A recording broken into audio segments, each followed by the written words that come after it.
Assalamualaikum warahmatullahi wabarakatuh. Salam sejahtera teman-teman. Saya lanjutkan sedikit topik tentang perubahan yang saya katakan kemarin. Jadi banyak dari pidato calon presiden nomor 1 itu tidak punya konsep.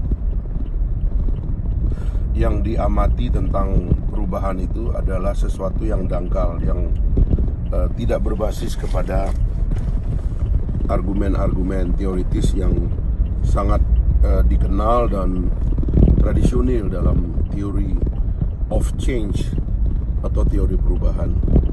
Inilah yang menyebabkan kemudian pidatonya dangkal. Padahal pidato itu meskipun kita sampaikan kepada orang awam, tapi kalau konsepnya kuat, itu dia tetap akan terlihat kuat. Nah, itu yang tidak nampak.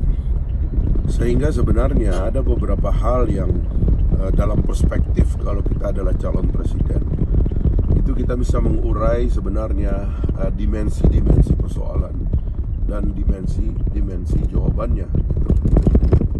Yang pertama itu misalnya kalau dalam bernegara, apakah seorang kandidat itu mempersoalkan konstitusi atau tidak. Kemungkinan sulit mencari yang mau mempersoalkan konstitusi karena level daripada perubahannya itu tidak pada presiden, sehingga dia sebenarnya tidak bisa menjanjikan.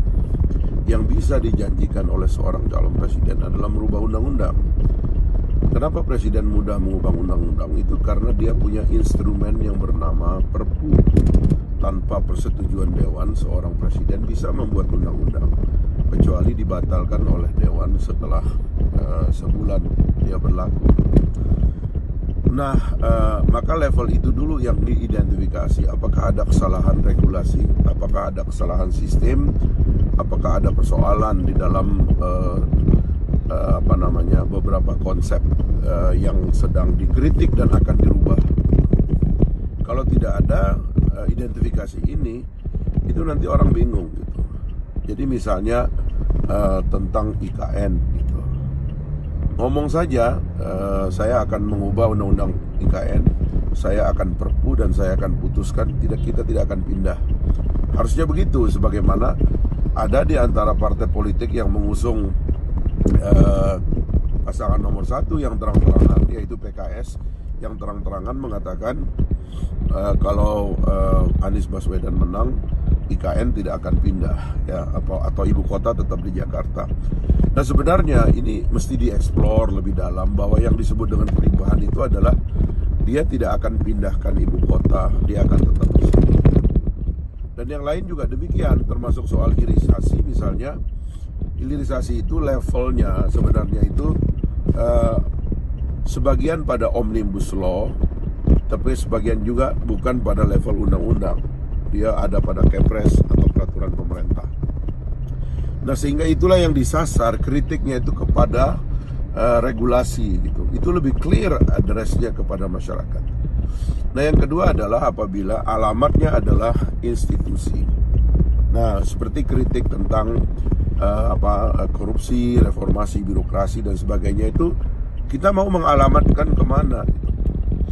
Kalau orang mengatakan misalnya alamatnya regulasi, saya terus terang berani berdebat bahwa regulasi pemberantasan korupsi itu sudah sempurna sebenarnya.